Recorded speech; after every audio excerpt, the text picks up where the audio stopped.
Welcome to the Fundraising Leadership Podcast, where we engage in lively and thoughtful conversations about the nonprofit world. And today we're going to have a special episode where we have the entire fundraising team together. So we have Michelle Malloy-Dillon. Hey, Michelle. Hey, Janice. We have David Landjuli. Hey, David. Hi. Hello, hello, hello. Hi.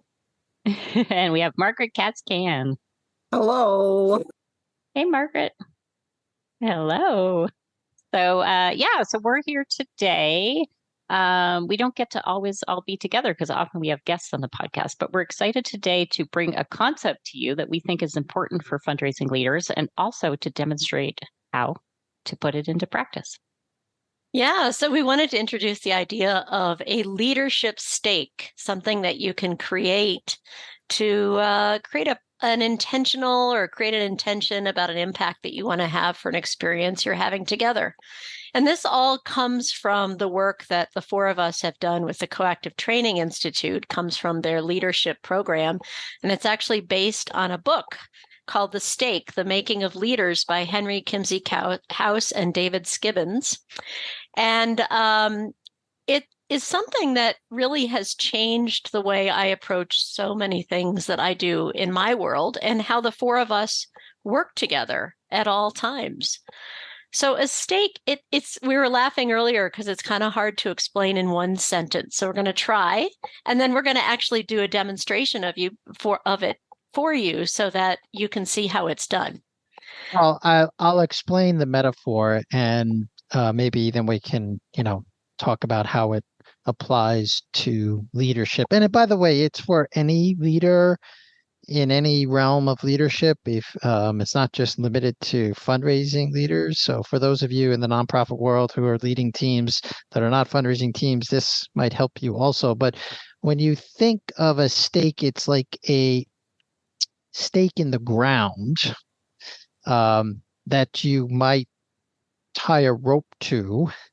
And we'll extend the metaphor here in a moment, because I liked how it was explained to us, Janice, when we were going through leadership. But you could imagine that one end of the rope is tied to the stake and the other end is tied to your waist, and you kind of keeps you tethered to that stake. The rope does. And I think when it was explained to us, Janice, you could even imagine it like the four of us. You have a stake in the ground and you have a hole through the middle, and there's four ropes that we're all connected to, and we kind of walk around this stake, but we're always kind of tethered to it, almost like a maypole or something like that, right? Yeah.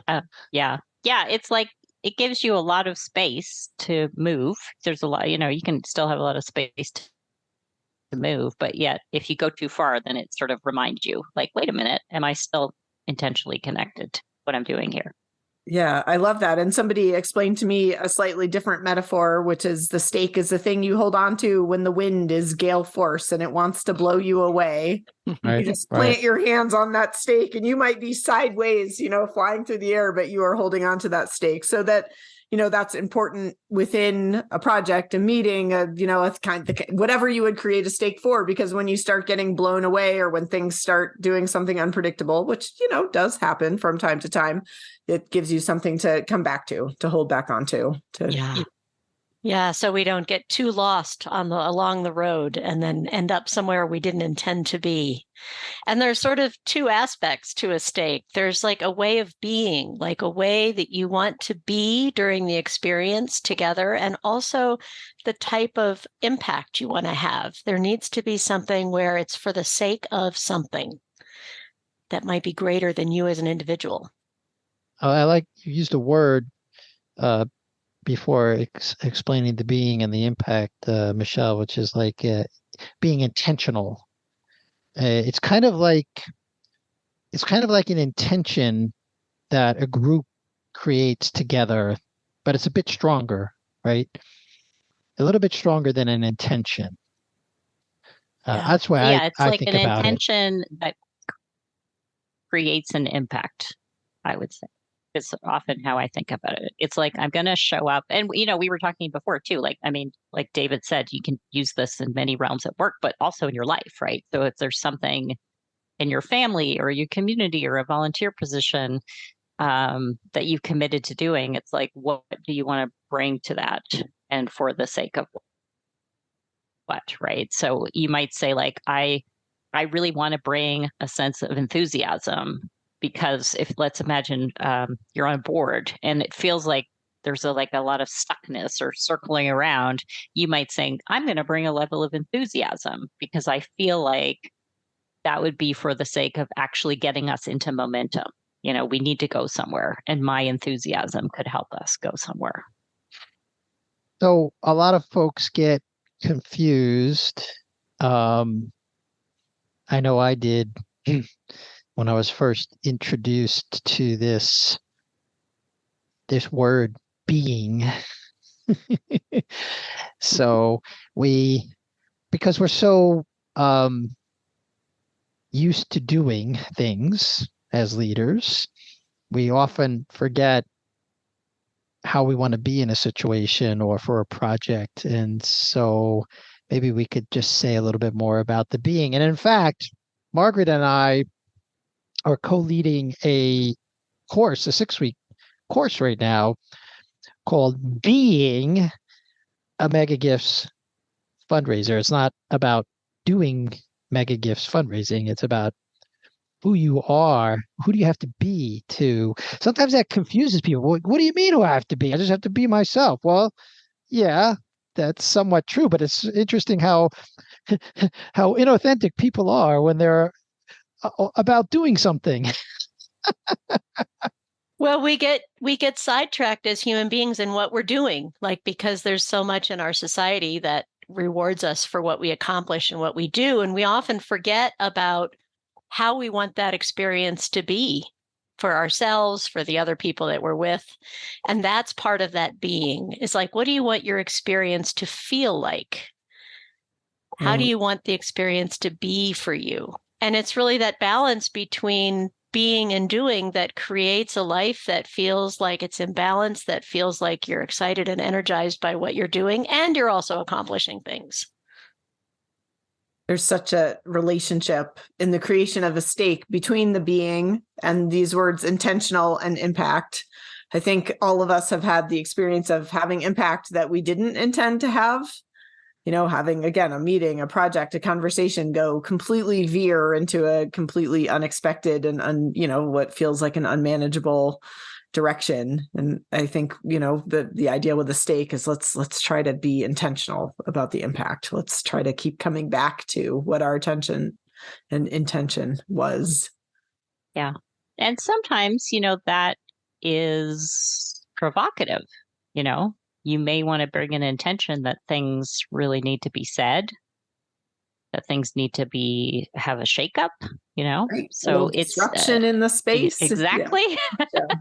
Yeah. So it's like a stake can be scary, actually. Like, if you really commit, like, for the sake of something, that I'm going to be different than maybe I normally show up in this situation, that can seem scary, which is also why it's nice to have co-leaders, as we do, to do it with. Well, yeah, the thing about creating a stake with a team that's co-created, even if it's just a team of two, is that you can remind each other. This is like the idea of when you get too far away from the stake, your co-leader, your team members can reel you in, like, this is why we're doing this. This is what we declared. And the other thing I wanted to say about it, it is a declaration. It's something you create with others, and you get to recreate it or change it if it no longer is serving the team or the project. So it's not, or you revisit it and you say, is this still serving us, given how things have unfolded? Yeah. Well, and that's an important point. Like, a stake is temporary by design. It is an intention of an impact that you want to have for that situation. So it's different, sort of, some people especially in our coaching, like somebody might have like, I have a life's purpose, right? Or you work for an organization that has a mission. So that has a longer lifespan. This is really, I'm going to a meeting, we're having a team retreat. I have to have a challenging conversation with someone. It's like, it is time limited. Although stakes can, sometimes they're juicy enough that you can apply them to different situations. I mean, Michelle and Margaret did something recently, and Margaret, in telling me about a great stake, you inspired us to create a similar stake for something we were going to do. The metaphor got me all lit up. I was like, I want to do that too. Well, let's share some examples. So I think it might be helpful because what the hell are these guys talking about is about what about 90% of the audience is saying right now. So I'm going to give the stake that Margaret and I co-created for our 6-week course. If some of you who are in that course, it's a big reveal for you now because we usually don't reveal the stake to the participants. This is really meant for the co-leaders, but we have in the past, and so I'm just going to reveal it now so you can get a sense of what this is like. So our stake for the 6-week Being a Mega Gifts fundraiser course is be creative ninjas for the sake of strengthening fundraisers. That's our stake. And how do you think we're doing, Margaret? I think it's going pretty well. I mean, I think the idea was all of this content. We're not teaching people how to do fundraising. We are not recreating something that's been done before. So we are trying to take coaching tools that we are intuitively, we know these are going to make for better fundraisers, and we're trying to figure out how to deploy them in the sense of being fundraisers. And so every skill has taken wild creativity to keep tying it back to the fundraising. And David and I always have a little bit of goofy in our stakes because we want some playful. Often that is part of what we want to create, is something a little bit playful between. And we've had to be creative ninjas in the moment during the first few weeks of the course because you have a bunch of different people and stuff comes up, and we tried some things that so far have turned out to be quite provocative, evocative, and quite interesting and helping with their learning. So that was part of being the ninja, being nimble, trying things. Right. Being agile, being able to. Agile. Yeah. Well, you both are bringing up an important point because part of creating a stake is finding something that for you as a group or as co-leaders, whatever format it looks like, something that you feel like you want to glob onto. Like the ninja thing is really making you both smile right now. And I know that the stake Janice was referring to earlier that Margaret and I recently used for an all-day program that we did with another group was we are all an essential piece. Together we make a delicious pie. And, that made us be like, okay, we want to be part of this program. And every single participant in the program gets to be part of this delicious pie that we're creating here. We're all an essential piece. So there's something about when we design a stake, we know it's the stake when we all go, yeah, that's it. Yeah. And so we want to show you what it's like to actually actively create a stake because we're going to have a team retreat with the 4 of us coming up soon. And we have not yet designed our stake or our agenda, anything that we're going to do on this team retreat. We have a location and a date. That's all we've got set. And so the next step for us is to design our stake so we know where we're heading with this team retreat. So something you said was very important, Michelle, that I want to highlight is that, well, a couple of things. We had a feeling, we had a sense that we wanted to come together. And we've had this sense for a while. And finally, it felt right at this time, this year, this fall. And the thing that you said that's very interesting that I want the audience to realize is the stake comes before the agenda, right? So we haven't, we're going to be together in a beautiful place in the mountains, and some doing is going to get done.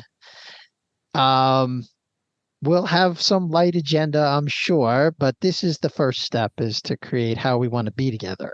Yeah. Yeah. Before you Yeah, start I want to planning. say something too, which is outcomes is not the same as a stake. And that was really Yeah. confusing for me at the beginning. I thought, I want a stake that, like, here's how we get from point A to point B, and the stake is where point B, that's where we're going. And that is actually not what the stake is. That's a much more doing. And in fact, when we put together a timeline, we have a stake. And then below that, we will usually list the outcomes. Yeah. Very important point. Yeah. And I would say for our retreat, like we've been talking about it for a long time. And like David said, there's connection, so this is where we start. Like, what are the words, right? So there's connection. We always want to have fun. I mean, that's one of our team values, is having fun. So that's in there. I feel like, I'll check in with all of you, but I also feel like we want space, like spaciousness. This is not like a time to, let's get together and hammer out the next 5 years plan, and Right. it's This like, is not a strategic meditate planning. and be in nature, and This is So not a there's kind of strategic that. planning retreat. Although some strategies may emerge. There's also an aspect of like being together in a new way, because Janice and Margaret have never, ever met in physical form. So we get to be together in a new way.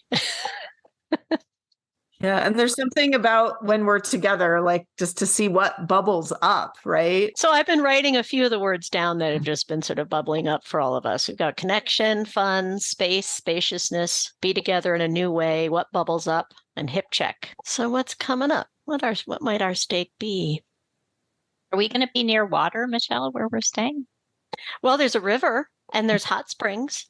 Okay, so there's bubbles. Yeah, there's bubbles for sure. Yeah, hot springs in the bubbles in the hot springs. There's probably a shower too. Yeah. The person who just got back from backpacking. Is there a shower? Yes, there's a shower in the condo. Yes.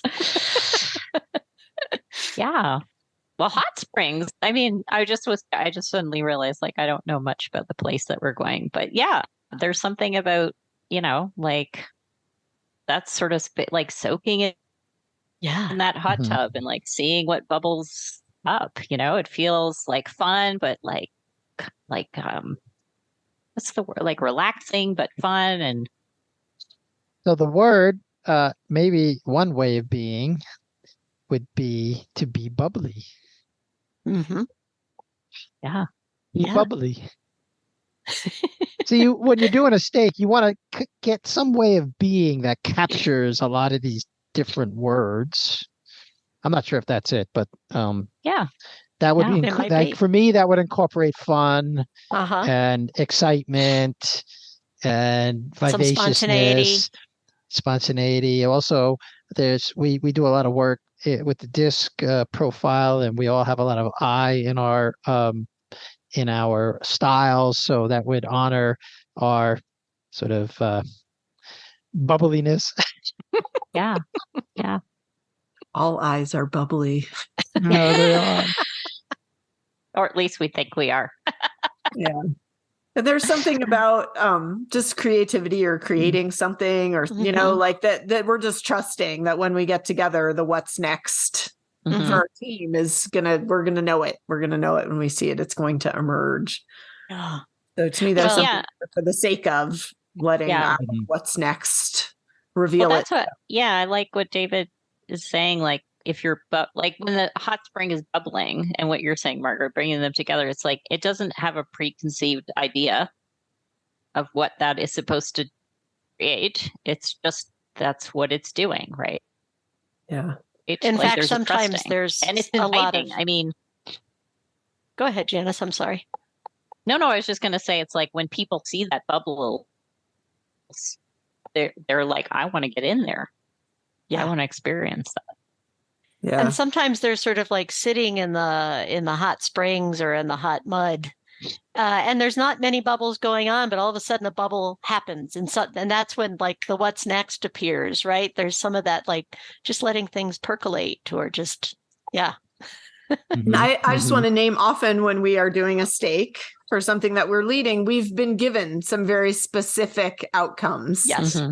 So this is a very different kind of stake that's beginning to emerge, but I'm naming that for listeners because that's the whole point, right? Like we want to create something where, well, for this particular retreat, what's emerging is we don't need to have a long list of outcomes or plans or things that have to come. That's what I'm hearing anyway. So I just want to kind of name.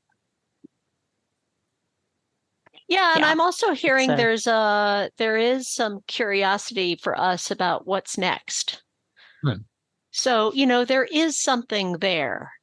And there's something about wanting this energy of bubbly, spacious, creative for the sake of what's next for us as a company and as a team. So I'm hearing curiosity about an outcome, but maybe it's not too super specific. Well, I've written a trial balloon down, like be bubbly and spacious for what's next, something like that to bounce off. By the way, when you're doing this, folks in the audience, the invitation is just to throw stuff in the space and not judge it, not be attached to it. Like I'm not attached to that. Just something that was bubbling up for me in the moment. Yeah, the best steak is like where you don't know where it came from. Like you couldn't remember, like, especially if it's a team, like that it feels like, where did that come from? It sort of emerged and everybody was like, can you read it again? Be bubbly and spacious for what's next. Yeah, I love that. And to me, there's possibly even it's like creating space for what emerges as next, like even like there's a trajectory of letting something reveal itself for us to create openness for that.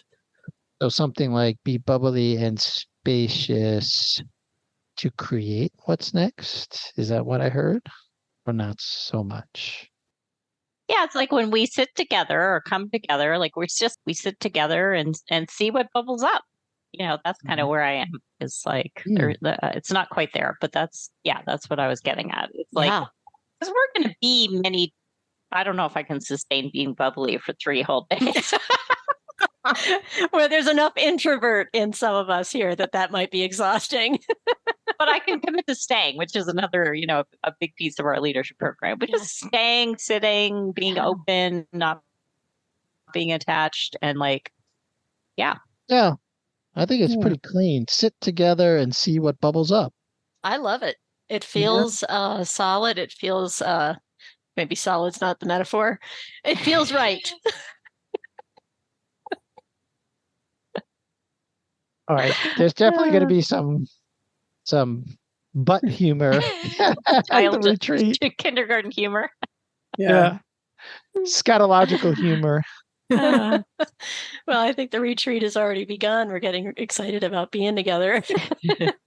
Well, and that's, and so here's what I want to say. I love it. And yet that this is like Margaret said, this is a very different stake than if we had very specific outcomes, because this is about connecting and being open and just exploring being together and seeing what happens. But this is not a stake that would work for everything, but this is a stake that feels really nice for us.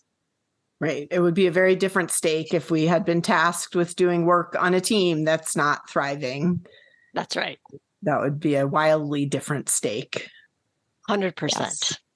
Yeah. All right. So, so where Michelle, is it? What is it again? Somebody read it to me. Did you record it?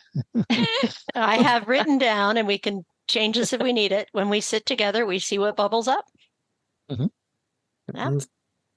That still feel right? Okay. We have a stake. Woohoo. All right. Yeah. Is there more to add? No, we always try to make a stake fairly short to just capture the essence of what we're after. There's been times when we've designed stakes where it gets really wordy, and it's actually hard to remember the stake if it's too wordy. So this feels short and to the point, and it feels like the essence of what we want to create together. It's got, the image of, it has embedded in it creativity, sitting together for connection. When you sit together in a circle as we do, that's usually very spacious. And so I think it encompassed a lot of the initial words. It's just that you don't need to write out 3 sentences because you'll never remember them, but you can remember we sit together and see what bubbles up. Yeah. Yeah. And I think also that is important too. Like there is a way in which every team is going to need something different, but because we have this shared experience of going to CTI leadership, we know what it means to sit together. We know what happens when we, sit together. There's a big trusting there, right? Whereas, again, like sometimes an intention has to be different or more clear. But as long as everybody can feel like, what does it mean to sit together? And for us, it makes sense. Yeah. And I think we should give credit. You just mentioned CTI, which is the Coactive Training Institute, and all 4 of us are graduates of the coaching curriculum there, as well as their leadership program and certification. So that is where this concept and training comes from. Yeah. And their leadership program is going back in person this fall. So for anybody who's interested in a very powerful 10-month leadership program, look up the Coactive Training Institute. Yeah. They will be sitting together again after a long break. So usually at the end of every podcast, we try to challenge our listeners to try something at home. So maybe the next time you have a difficult conversation, try to come up with a stake, right? What does anybody want to add to the assignment here? Yeah, maybe we'll say I'm gonna make it more specific, Margaret. I'm gonna build on that. Find something this week that you're doing, and maybe you're preparing. You're like preparing an agenda. You're thinking about what you're gonna say, and take a step back and say, yeah, what if I bring an intention for the sake of something to the situation? So pick something you're doing with other people this week and create a stake, and then see what it adds or gives you. Yeah, that's a good way to practice. Like, who do I want to be in this situation, and what impact do I want to have? If I were to shorthand it for the audience, like, think about something that's coming up this week and ask yourself, like, who do I want to be in this situation? Do I want to be peaceful? Do I want to be clear? These are ways of being, and for what impact? For the sake of what? Like, for the sake of moving this project forward, or for the sake of friendship, or whatever it is. Team harmony, or And we would encourage you to write it down and revisit it on occasion, or revisit it if it's at the beginning of a meeting you're having or whatever you're creating the stake for. Put it on the top of the agenda so that it's actually what you align yourself around before even beginning the meeting. Now, if, as Emerald Lacassie would say, if you want to kick it up a notch, if you do this experiment and you see that it and we hope you will see that this has a positive effect in your outcome, even though you're not necessarily driving for a particular outcome, but you will see a good outcome when you do this kind of work, that you then bring it into a team meeting and create a stake around some project that you and your team are working on. It could be an event, like it could be a fundraising event. Could be anything, really. It could even be your weekly team meetings that you have. You have a stake for those weekly meetings. Yeah. Lots of ideas here. Yeah. Be less boring. For the sake of, we get a lot of reports of people who don't feel like they're running great meetings for their teams. Yeah. So that is based on what other people tell me. I'm not judging. Be less boring. That feels steak and a t-shirt all in one, Margaret. Okay. So this podcast is brought to you by Fundraising Leadership. We provide unique coaching and training programs with stakes to grow nonprofit leaders. Please subscribe if you haven't already. You can find us wherever you listen to podcasts. If you're enjoying the show, you can help us continue to bring thoughtful content with a one-time contribution. This supports our production costs and keeps the show ad-free. Contribute today using the link in the show notes, and you will receive one or more of our highly acclaimed courses. Now go put it into practice.